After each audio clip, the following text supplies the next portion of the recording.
സ്നേഹം നിറഞ്ഞ രക്ഷിതാക്കളെ, പ്രിയ വിദ്യാർത്ഥികളെ, ഈ വീഡിയോയിലൂടെ നമ്മൾ പരിചയപ്പെടുത്തുന്നത് പാദവാർഷിക പരീക്ഷ 5ാം ക്ലാസ് താരീഖ് പരീക്ഷയ്ക്ക് പ്രധാനമായും എന്തൊക്കെ കാര്യങ്ങൾ ശ്രദ്ധിക്കണം, ഏത് രൂപത്തിലായിരിക്കും ചോദ്യങ്ങൾ വരിക, എത്ര പാഠങ്ങൾ പരീക്ഷയ്ക്ക് വേണ്ടി നമ്മൾ പഠിക്കേണ്ടി വരും എന്നീ വിഷയങ്ങളെല്ലാം ഉൾപ്പെടുത്തിയ വളരെ പ്രധാനപ്പെട്ട നല്ലൊരു വീഡിയോ ആണ്. ഒരുപാട് പ്രധാനപ്പെട്ട ചോദ്യങ്ങളും അതിൻ്റെ ഉത്തരങ്ങളും വിശദീകരിക്കുന്നുണ്ട്. മുഴുവനായി തന്നെ കാണാൻ പ്രത്യേകം ശ്രദ്ധിക്കുക. മാർക്ക് നഷ്ടപ്പെടുത്തി കളയരുത്. ഒരു തവണ കേട്ട് പഠിഞ്ഞില്ലെങ്കിൽ മറ്റൊരു തവണ കൂടെ കേട്ട് മുഴുവനായി മനസ്സിലാക്കി വെക്കുക. പ്രധാന വിഷയങ്ങൾ പറയുന്നതിന് മുമ്പ് മോഡൽ ചോദ്യങ്ങൾ വായിക്കുകയാണ്. ഒന്നാമത്തത് യോജിച്ചവ ചേർക്കുക എന്ന ചോദ്യം. 5 പ്രധാന ചോദ്യങ്ങളുണ്ട്. ഇപ്പുറത്ത് ഇടതുഭാഗത്ത് 6 ഉത്തരങ്ങളുണ്ട്. അതിൽ ശരിയായത് നമ്മൾ തിരഞ്ഞെടുക്കണം. ഒന്നാമത്തത് മക്കയിൽ നിന്ന് ഹിജറ വന്ന സ്വഹാബികൾ മുഹാജിറുകളാണ്. അപ്പോൾ ആരാണ് മുഹാജിറുകൾ, ആരാണ് അൻസാറുകൾ, രണ്ടും പഠിച്ചു വെക്കണം. മക്കയിൽ നിന്ന് ഇങ്ങോട്ട് പലായനം ചെയ്ത് വന്ന ആളുകളാണ് മുഹാജിറുകൾ.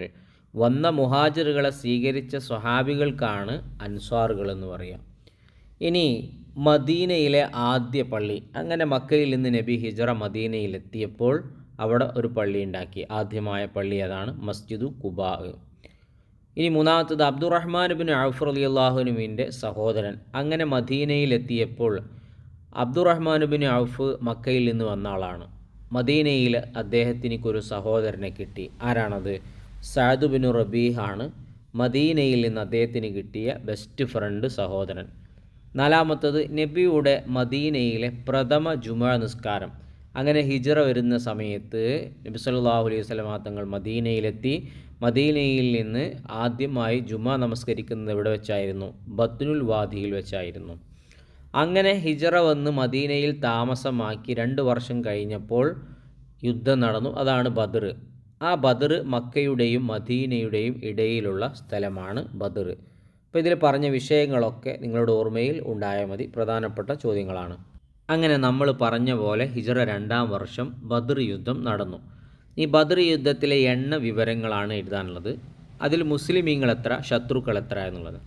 മുസ്ലിമീങ്ങൾ 313 ആൾക്കാരുണ്ടായിരുന്നു. അതിൻ്റെ നേരെ 2 ഇരട്ടി 1000 ആൾക്കാർ ശത്രുക്കളുണ്ടായിരുന്നു. ശത്രുക്കളിൽ നിന്ന് 70 ആളുകൾ മരണപ്പെട്ടു.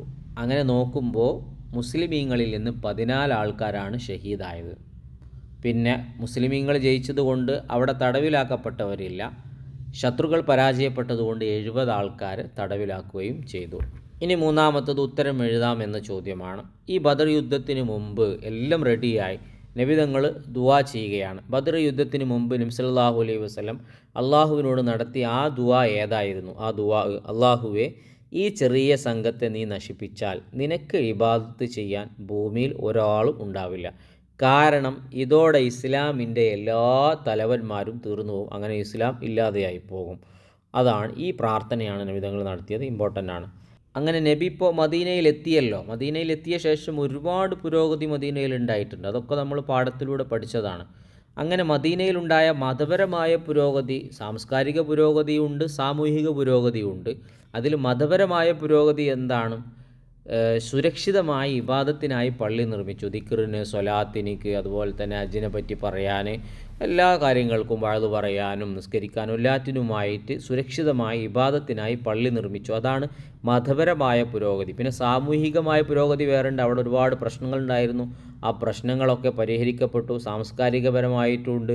അവിടെയുള്ള ആളുകൾക്കിടയിലൊക്കെ നല്ല സൗഹൃദവും സ്നേഹവും ഒക്കെ ഉണ്ടായിട്ടുണ്ട്. അപ്പോൾ മതപരമായ പുരോഗതി മറക്കരുത്. മറ്റു 2 പുരോഗതിയും നിങ്ങൾ നോട്ട് ചെയ്ത് വെക്കുക. ഇനി മൂന്നാമത്തെ, നബി സല്ലല്ലാഹു അലൈഹി വസല്ലമ തങ്ങളെ കണ്ടപ്പോൾ ജൂത പണ്ഡിതനായിരുന്ന അബ്ദുല്ലാഹി ഇബ്നു സലാം പറഞ്ഞത് എന്തായിരുന്നു? നബി തങ്ങൾ മദീനയിലേക്ക് എത്തുന്ന ആ വരവ് കാണാൻ കുറേ ആൾക്കാരുണ്ടായിരുന്നു. അതിൽ ഒരു ജൂത പണ്ഡിതനായ അബ്ദുസ്സലാം ഉണ്ടായിരുന്നു, അബ്ദുല്ലാഹി ഇബ്നു സലാം. അദ്ദേഹം കണ്ടവിടുന്ന് പറയാണ്, നബി തങ്ങളെ മുഖം കണ്ടപ്പോൾ, അവിടുത്തെ മുഖം കണ്ടപ്പോൾ അതൊരു കളവ് പറയുന്ന ആളുടെ മുഖം അല്ല എന്ന് എനിക്ക് മനസ്സിലായി. അയാൾ പറയാണ്, അതൊരു കളവ് പറയുന്ന ആളുടെ മുഖമല്ല എന്ന് എനിക്ക് മനസ്സിലായി. ഇനി നാലാമത്തത്, മസ്ജിദുൻ നബവി ഉണ്ടാക്കിയ സ്ഥലം ദാനമായി നൽകാൻ തയ്യാറായതാരാണ്? അപ്പോൾ നമുക്കിനി അവിടെ പള്ളി ഉണ്ടാക്കണ്ടേ? പള്ളി ഉണ്ടാക്കണമെങ്കിൽ സ്ഥലം വേണ്ടേ? ആ സ്ഥലം കൊടുക്കാൻ തയ്യാറായതാരാണ്? ബനു നജ്ജാർ ഗോത്രക്കാരാണ്. ആരാണ്? ബനു നജ്ജാർ ഗോത്രക്കാർ. ഇനി 5ാമത്തത്, സഅദ് റളിയല്ലാഹു അൻഹു വലിയ സഹായങ്ങൾ വാഗ്ദാനം ചെയ്തപ്പോൾ അബ്ദുറഹ്മാൻ ബിൻ ഔഫ് പറഞ്ഞ മറുപടി എന്തായിരുന്നു? അപ്പോൾ അബ്ദുറഹ്മാൻ ബിൻ ഔഫിന് കിട്ടിയ ബെസ്റ്റ് ഫ്രണ്ടാണ് സഅദ് റളിയല്ലാഹു അൻഹു. ഒരുപാട് ഓഫർ, നിങ്ങൾക്കത് തരാം, എൻ്റെ 2 ഭാര്യയിൽ നിന്ന് 1 തരാം, ഇതൊന്നും എനിക്ക് ഒരുപാട് സ്വത്തുണ്ട്, പകുതി നിനക്ക് തരാം, അതൊന്നും എനിക്ക് വേണ്ട, എനിക്ക് കച്ചവടം ചെയ്യാൻ മദീനയിലെ മാർക്കറ്റ് കാണിച്ചു തന്നാൽ മതി എന്നാണ് അദ്ദേഹം ആവശ്യപ്പെട്ടത്. മദീനയിലെ മാർക്കറ്റ്, അതെനിക്ക് കച്ചവടം ചെയ്യാനാണ്, നിൻ്റെ ഓഫറുകളൊന്നും എനിക്ക് വേണ്ട എന്നാണ് അബ്ദുറഹ്മാൻ ബിൻ ഔഫ് പറഞ്ഞത്.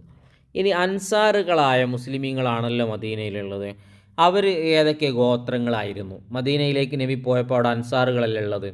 അവർ ഔസ് ഖസ്റജ് എന്നീ 2 ഗോത്രങ്ങളാണ് പ്രധാനമായുള്ളത്. അവിടുത്തെ ആൾക്കാരൊക്കെ തറവാട്, നമുക്കൊക്കെ തറവാടുണ്ട്, അവിടെ കൂടുതൽ ഔസ് ഖസ്റജ് തറവാട്ടുകാരായിരുന്നു. ഇതൊക്കെ വളരെ സിമ്പിളായിട്ടുള്ള കാര്യങ്ങളാണ്. ഇനി അടുത്ത ചോദ്യം വായിക്കുന്നതിന് മുമ്പ് ഇതുപോലത്തെ നല്ല നല്ല വീഡിയോകൾ സമയമെടുത്ത് നിങ്ങളിലേക്ക് എത്തിക്കുന്നതിൽ നിന്ന് പ്രതീക്ഷിക്കുന്നത് നിങ്ങളുടെ സ്നേഹമായ സബ്സ്ക്രൈബാണ്. ചെയ്യാത്തവരുണ്ടെങ്കിൽ ചെയ്യുക, ഒരു ലൈക്ക് ഇപ്പോൾ തന്നെ കൊടുത്തേക്കുക. ഉപകാരപ്പെട്ടെങ്കിൽ നന്ദി അറിയിച്ച് അൽഹംദുലില്ലയോ താങ്ക്സോ ആമീനോ എന്തെങ്കിലും ഒന്ന് കമൻറ്റിലൂടെ എഴുതി അറിയിക്കുകയും ചെയ്യുക. ഇനി 2 വീതം എഴുതാം എന്ന ഒരു ചോദ്യമാണ്. അങ്ങനെ മദീനയിൽ ഇപ്പോൾ നമ്മൾ ആരെ ഗോത്രങ്ങൾ പറഞ്ഞു? അൻസാറുകളുടെ ഗോത്രങ്ങൾ പറഞ്ഞു. ഇനി മദീനയിലെ പ്രധാന ജൂത ഗോത്രങ്ങൾ, മുസ്ലിമീങ്ങളല്ലാത്ത ആളുകൾ, ജൂതന്മാരവിടെ ഉണ്ടായിരുന്നു, അവരെ ഗോത്രങ്ങൾ ഏതൊക്കെയാണ്? ബനു കൈനുക്കാഹ്, ബനു നളീർ, ബനു ഖുറൈള. പഠിച്ചു വെക്കുക. ബനു കൈനുക്കാഹ്, ബനു നളീർ, ബനു ഖുറൈള, ഇങ്ങനെ 3 ഗോത്രങ്ങളാണ് അവിടെ ഉണ്ടായിരുന്നത്. അങ്ങനെ മദീനയിൽ സന്തോഷത്തോടെ മുന്നോട്ട് പോകുമ്പോൾ ഇനി ഭാവിയിൽ പ്രശ്നങ്ങളൊന്നും ഉണ്ടാവരുതല്ലോ, അതിന് മദീന കരാർ നടന്നു. ആ മദീന കരാറിൻ്റെ പ്രധാന നേട്ടങ്ങൾ എന്തൊക്കെയാണ്? മദീനയിൽ സുരക്ഷിതത്വം നിറഞ്ഞ ഒരു പ്രദേശമായി മദീന മാറി എന്നതാണ്. പിന്നെ ഭയപ്പെടാതെ ജീവിക്കാൻ പറ്റുന്ന പ്രദേശമായി മദീന മാറി.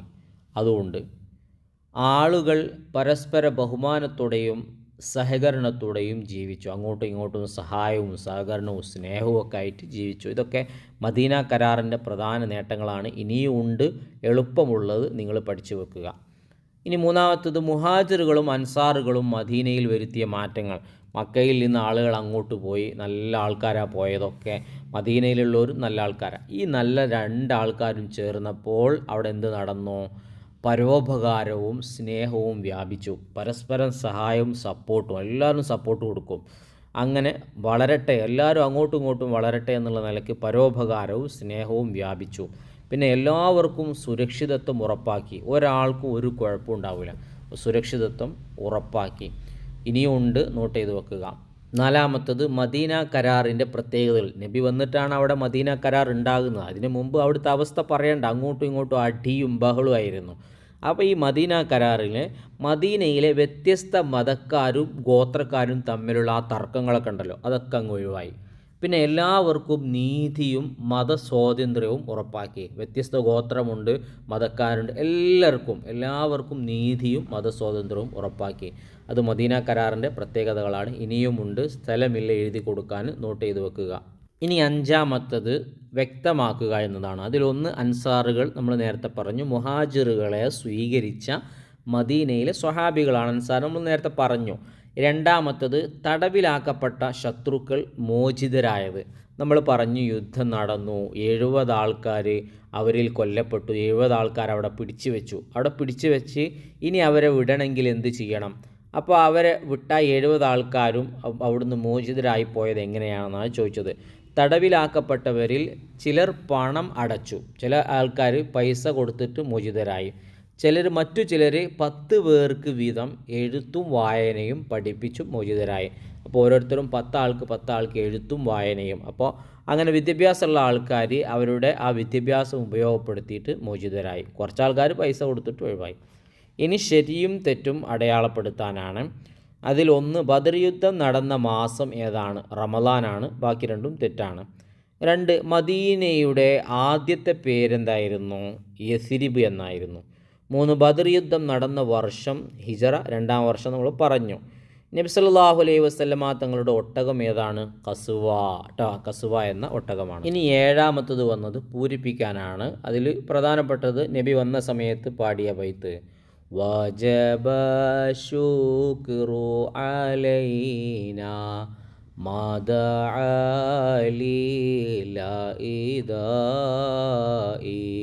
തോലഅൽ.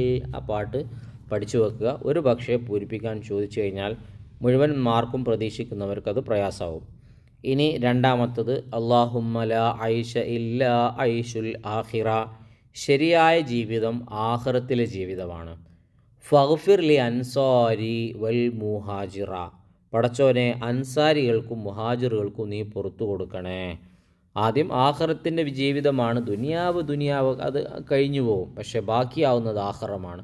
അതുകൊണ്ട് അൻസാരികൾക്കും മുഹാജിറുകൾക്കും നീ പൊറുക്കണേ. 3 മുഹാജിറുകളുടെയും അൻസാറുകളുടെയും സാഹോദര്യത്തിൻ്റെ മാനദണ്ഡം എന്തായിരുന്നു? ഈമാനായിരുന്നു. ഇത്ര ബെസ്റ്റ് ഫ്രണ്ടുകളായി മാറിയത് എന്താണ്? അവരുടെ വിശ്വാസവും ഈമാനുമാണ്. ഇനി പൂരിപ്പിച്ച ആശയം എഴുതുക എന്ന ചോദ്യമാണ്. അതിൽ വന്നത് ഞാൻ മുഴുവനായിട്ട് അവിടെ കട്ട് ചെയ്ത് കൊടുത്തിട്ടുണ്ട്. യാ അയ്യുഹന്നാസു അഫ്ഷു സലാമ വ അത്ഇമുത്ത്വാമ വസിലുൽ അർഹാമ വസല്ലു ബില്ലൈലി വന്നാസു നിയാമുൻ തദ്ഖുലൂനൽ ജന്നത ബിസലാം. ഓ ജനങ്ങളെ, നിങ്ങൾ സലാം വ്യാപിപ്പിക്കുക, ദരിദ്രർക്ക് ഭക്ഷണം നൽകുക, കുടുംബ ബന്ധങ്ങൾ ചേർക്കുക, രാത്രിയിൽ ജനങ്ങൾ ഉറക്കത്തിലായിരിക്കെ നിങ്ങൾ നിസ്കരിക്കുക, എങ്കിൽ നിങ്ങൾക്ക് സമാധാനത്തോടെ സ്വർഗത്തിൽ പ്രവേശിക്കാം എന്ന് നബി സല്ലല്ലാഹു അലൈഹി വസല്ലമ തങ്ങൾ പറഞ്ഞ ഹദീസും അതിൻ്റെ ആശയവും. ഇത് വളരെ ഇമ്പോർട്ടൻ്റ് ആണ്, നോട്ട് ചെയ്ത് വെക്കുക. വായിച്ചു കഴിഞ്ഞതിലൂടെ ഏത് രൂപത്തിലാണ് ചോദ്യം വരിക എന്നുള്ളത് കൃത്യമായി നിങ്ങൾ മനസ്സിലാക്കി കഴിഞ്ഞു. പരീക്ഷയ്ക്ക് നമുക്ക് പഠിക്കാനുള്ള പാഠങ്ങൾ 5 പാഠങ്ങളാണ്. 5 പാഠങ്ങളും നന്നായി പഠിക്കുക. ഇനിയും നല്ല നല്ല വീഡിയോകൾ ചെയ്യണം. നിങ്ങൾ പ്രത്യേകം ദുആ ചെയ്യണം. നിങ്ങളെ സപ്പോർട്ടായ സബ്സ്ക്രൈബ് ഉണ്ടാവണം. ലൈക്ക് ചെയ്യാൻ മറന്നവർ ഒരു ലൈക്ക് കൊടുക്കുക. നന്ദി അറിയിച്ച് കമൻറ്റിലൂടെ എഴുതി അറിയിക്കുക. നല്ല വീഡിയോയുമായി നമുക്ക് വീണ്ടും കാണാം. നിങ്ങൾക്കൊക്കെ ഈ പരീക്ഷയിൽ മുഴുവൻ മാർക്കും ലഭിക്കട്ടെ. നല്ല മക്കളിൽ അല്ലാഹു നമ്മളെയൊക്കെ ഉൾപ്പെടുത്തട്ടെ. ആമീൻ.